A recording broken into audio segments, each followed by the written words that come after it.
की महदूद ज़र मुबादला के ज़खायर पर बैरूनी अदाइयों का बोझ बढ़ने लगा है।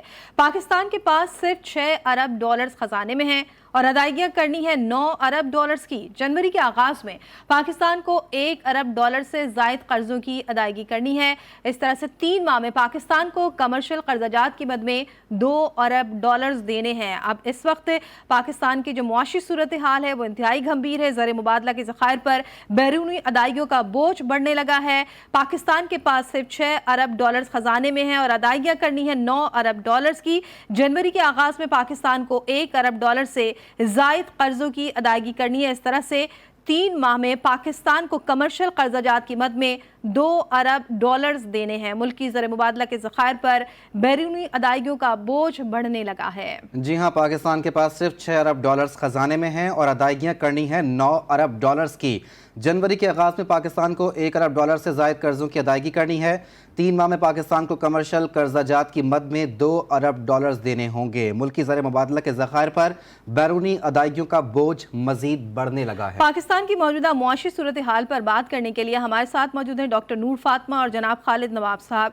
तो सबसे पहले खालिद नवाब साहब, आप फरमाइएगा, जो सूरत हाल है मुआशी पाकिस्तान की, और अब जनवरी के आगाज में ही पाकिस्तान को 1 अरब डॉलर से ज़ायद के कर्जों की अदायगी भी करनी है, आप क्या समझते हैं कैसे मुमकिन होगा और इसका बोझ जो है वो किस पर पड़ेगा? बताऊं, इस वक्त की मौजूदा सूरत हाल ये है कि हमारे स्टेट बैंक के रिजर्व जो हैं वो कम होके आ गए हैं 6.116 बिलियन डॉलर तकरीबन, और हमारे बैंकों के पास जो पड़ा है फॉरेन एक्सचेंज में वो पड़ा है 5.883 बिलियन। तो टोटल लगाए तो तकरीबन 11.5 बिलियन के करीब, बल्कि 12 बिलियन के करीब ये टोटल बनता है। तो पहली बात तो ये मैं नहीं समझता कि पाकिस्तान किसी तरह डिफॉल्ट करेगा, ये तो एक बात बिल्कुल तयशुदा है। ये जरूर है कि इस वक्त जो हालात चल रहे हैं और जो मौजूदा हमारे फॉरेन एक्सचेंज की सूरत हाल है, जो हमारे इंपोर्ट की सूरत हाल है, वो बड़ी गंभीर है, और इसके लिए हमारे जो फाइनेंस मिनिस्टर जो कोशिश कर रहे थे, अभी तक मैं समझता हूँ उसके खातिर ख्वाह नतीजे जो है वो नहीं निकले, और महंगाई जो है वो रोज बढ़ती चली जा रही है। आज जो महंगाई का रेशो है तकरीबन 27.3% आ रही है, जो एक बहुत ज्यादा अलार्मिंग है गरीब आदमी के लिए। और इन सब चीजों के लिए जो कुछ गवर्नमेंट को इकदाम करने चाहिए, मैं समझता हूँ अभी तक वो इकदाम जो है तो कोई भी कदम ऐसा नहीं उठाया गया जिससे लोगों को रिलीफ मिल सके। ठीक है खालिद साहब, आप हमारे साथ ही रहेगा। डॉक्टर नूर फातमा भी हमें ज्वाइन कर चुकी हैं, उनसे बात कर लेते हैं। डॉक्टर साहब, आप किस तरीके से देखती हैं पाकिस्तान के माशी अशारिये तो वो कुछ और ही पता दे रहे हैं, क्या डिफ़ॉल्ट की तरफ पाकिस्तान जा रहा है?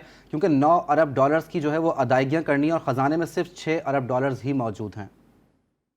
अच्छा जी, देखिए, नहीं, फर्स्ट ऑफ ऑल तो मैं ये बिल्कुल रिफ्यूज करूंगी ये इम्प्रेशन की डिफॉल्ट की तरफ जा रहा है, ऐसा बिल्कुल नहीं है। और ये जो टाइम एंड अगेन हम डिफॉल्ट की बात कर रहे हैं, मैं आपको ये बताऊं कि ये मेरे जो साथी हैं जो भी बात आपसे करेंगे ये भी एग्री करेंगे कि इससे स्पेकुलेशंस बहुत बढ़ रही हैं। तो we need to be very responsible saying that जी डिफॉल्ट की तरफ जा रहा है। पाकिस्तान डिफॉल्ट नहीं करेगा, उसके रीजन भी हैं। पाकिस्तान जो है वो उसकी एक जियो स्ट्रेटेजिक सिग्निफिकेंस है, और नेचुरली हाँ, वक्ती तौर पे आप ये कह सकते हैं कि प्रॉब्लम जरूर है। एक तो जाहिर है कि जो हमारा IMF के साथ जो प्रोग्राम है उसके अंदर जो एक डिले हो गया है, और वो दोबारा से चाहे कि वो रीनेगोशिएट हो गया था, लेकिन उसके बावजूद जो फ्लड्स की सिचुएशन हुई और जो हमारे यहाँ उनकी टारगेट्स नहीं मीट हो सके, वो कॉम्प्रोमाइजिंग सिचुएशन जो है वो उस तरह से नहीं हो पाई। तो अब जाहिर है कि वो थोड़ा स्टार्ट हो गया है, और वो उसको रीस्टार्ट होते हुए 2 महीने जरूर लग जाएंगे। और वहाँ पे बेस्ट आपको पता है कि वो छुट्टी का भी जो कि अब ये जो है क्रिसमस ऑफ भी है। लेकिन इसके साथ साथ नेचुरली जो डेट रीपेमेंट है 2023 की वो अराउंड 23 बिलियन है। 10 बिलियन जो है वो डॉलर जो है वो उसमें करंट अकाउंट डेफिसिट है। बहुत सारा पैसा इसमें तो ऑलरेडी पे भी किया हुआ है, कुछ कमर्शियल लोन भी हमने रीपे किए हुए हैं, उनको भी रीलेंड किया जा सकता है। और इसके साथ साथ कुछ पैसा आपको पता है 2 बिलियन और 3 billion from China and Saudi Arab हमारे पास आया है, उसको टच नहीं किया जा सकता, वो भी एक उसकी सिचुएशन को भी रीथिंक किया जा सकता है। और इसके साथ साथ जाहिर है कि जो हमारा जो सबसे बड़ा प्रॉब्लम आया है वो ये है कि हम समझ रहे थे कि 34 बिलियन प्लस हमारे पास जो है वो आ जाएगा फ्लड का फॉरेन एक्सचेंज जो फ्लड का प्लेजेस हुए थे, तो वो बिल्कुल कम आए हैं और वो 4 बिलियन से ज्यादा अभी ऊपर नहीं गए हैं इस 12 मंथ। ठीक है, यानी डॉक्टर साहब आप कह रही हैं कि मुल्क जो है वो डिफॉल्ट की तरफ नहीं जा रहा है।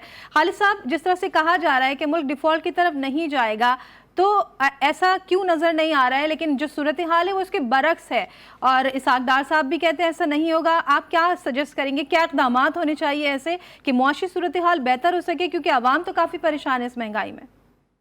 देखिए, इस वक्त जो एक बहुत बड़ी अलार्मिंग चीज है जो सारी हुकूमत को इसमें बैठ के गौर करना चाहिए। जो डॉलर का ऑफिशियल अनऑफिशियल रेट का फर्क है वो 30 रुपए से भी ज्यादा का हो गया है। इस सूरत हाल में जो बड़ी अलार्मिंग सिचुएशन है कि हमारी जो ऑफिशियल रेमिटेंसेज है वो गिर रही है, और खुदा ना खास्ता और ज्यादा ना गिर जाए। तो मैं समझता ये हूँ कि सबसे पहले गवर्नमेंट को पॉलिसी बनाए ताकि जो अनऑफिशियल और ऑफिशियल रेट का फर्क जो है वो रुपया 2 रुपए तो टॉलरेबल है, 30-30 रुपए के फर्क से बहुत बड़ा एक आपका ये रेमिटेंसेज है वो गिर जाएंगे। ये वाजिब है कि अगर हमारी एक्सपोर्ट अगर 30 बिलियन डॉलर है तो हमारी रेमिटेंसेज भी ऑलमोस्ट इतनी है, जैसे बढ़ के 1-2 बिलियन। अगर हमने सब तवज्जो नहीं दी, एक तरफ हमारी जो एक्सपोर्ट है वो भी गिर रही है, और अगर ये रेमिटेंसेज भी गिर गई तो हमारे लिए बहुत खराब सूरत हाल हो जाएगी। हमारे लिए एक बहुत बड़ा चैलेंज है। तो सबसे पहले तो इसको एड्रेस करना चाहिए कि इसके लिए हमें क्या करना चाहिए। देखिए, मैंने कहा डिफॉल्ट में नहीं जाएगा, उसकी वजह यह है कि हमने जो अगले 3 महीने में पेमेंट करनी है तकरीबन 4 या 6 बिलियन डॉलर, इसमें से 2 बिलियन डॉलर जो है यूएई के हैं वो तो रोल ओवर कर जाएंगे। इसी तरह चाइना के बैंक के कुछ पैसे हैं वो भी रोल ओवर कर जाएंगे। तो लिहाजा कोई प्रेशर ऐसा नहीं आएगा कि हमारे लिए बहुत कोई अलार्मिंग हो। लेकिन जो हमारे डेट्स आ रहे हैं या जो फर्क आ रहा है और जो महंगाई बढ़ी है, इसकी तरफ इनको एड्रेस करना चाहिए पहले। डॉक्टर साहब, आप किस तरह से देखती हैं, अरेंजमेंट्स कैसे की जाएंगी जो अदायगियाँ करनी है पाकिस्तान ने अभी? और डॉक्टर गौस पाशा की जानिब से जो है ये बयान भी सामने आ चुका है कि चीन से जो है वो इस पर मुज़ाकरात चल रहे हैं। अगर चीन पाकिस्तान को पैसे नहीं देता तो अदायगियाँ किस तरीके से करेगा पाकिस्तान? 9 अरब डॉलर्स की अदायगियाँ अगले माह करनी है। देखिए, एक तो ये थोड़ा सा फिगर हमें देखनी पड़ेगी कि ये 9 अरब एग्जैक्टली नहीं है एक्चुअली। दूसरा ये है कि देखिए, अभी हमने जो कमर्शियल बैंक को 6 बिलियन और 7 बिलियन के दरमियान जो पैसा दिया है उसको रिलाइज किया जा सकता है।